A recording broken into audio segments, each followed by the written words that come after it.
யாத்திரை பண்ணிருக்கீங்க சவாரி. இந்த வண்டி தானே? இந்த வண்டி தான், இந்த வண்டி தான் அது. எனக்கு ஆமாம், இந்த ரிக்ஷா தான் ஓடினது ஞாபகம் இருக்கு. ரொம்ப நாளாக நீங்கள் சவாரி ஓடி இருக்கீங்க. 2 பூட்டு ஓடி. 2 பூட்டு. ஆமாம், ஒரு நாளைக்கு 10 பூட்டு, 15 கிலோமீட்டர் 20 கிலோமீட்டர் ஓடி இருக்கீங்க. இந்த ரிக்ஷா புது பிரிவால் வச்சு ஓடி இருக்கீங்க நீங்களும். சூப்பர்.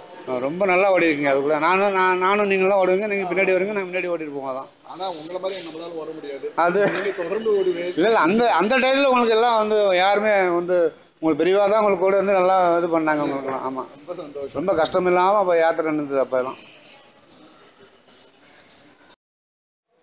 இந்த வண்டியை பார்க்கும்போது ரொம்ப ஆச்சரியமாக இருக்குது. இது வந்து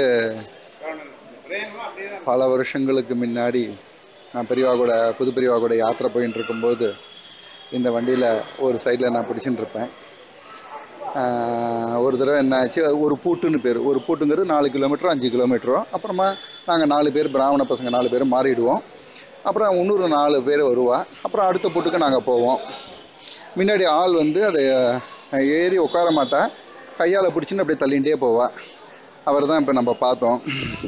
அவர் தான் கரெக்டாக அதை ஞாபகப்படுத்தினார். நீங்கள் தான் பூட்டு பிடிச்சின்னு வந்தாலே அந்த வண்டி தான் இது அப்படின்னு சொன்னார். ஒரு தடவை என்னாச்சு, ஒரு பூட்டு முடிஞ்ச உடனே அடுத்த பூட்டுக்கு நான் ரிலீவ் ஆகலை. இன்னொருத்தர் வந்து என்னை ரிலீவ் பண்ணுறதுக்கு வந்தார். எனக்கு ஆசை நான் கண்டினியூ பண்ணணும்னு. உடனே புதுப்பிரிவா அந்த பையன் வந்து விஜயகுமார்னு நினைக்கிறேன் பேர். நீங்கள் போ போ போ அப்படின்னா. உடனே புதுப்பிரிவா பார்த்துட்டு சும்மாறேன், அவனையும் அனுப்புகிற, நம்ம பையன் அவன் தான் வருவான், நீ சும்மா போ, நீ வேற எங்கேயா போய் பிடிச்சிக்கோ அப்படின்னா. எனக்கு ஒரே பெருமை, ஒரே சந்தோஷம். அப்படியே 2 பூட்டு ஓடினேன். ஆனால் ஃபிசிக்கலி ரொம்ப கஷ்டமாக எடுத்து அப்புறமா அதுக்கப்புறம் 3வது பூட்டுக்கு ஓடி போயிட்டேன். போய் வேனில் உட்காந்துட்டேன்.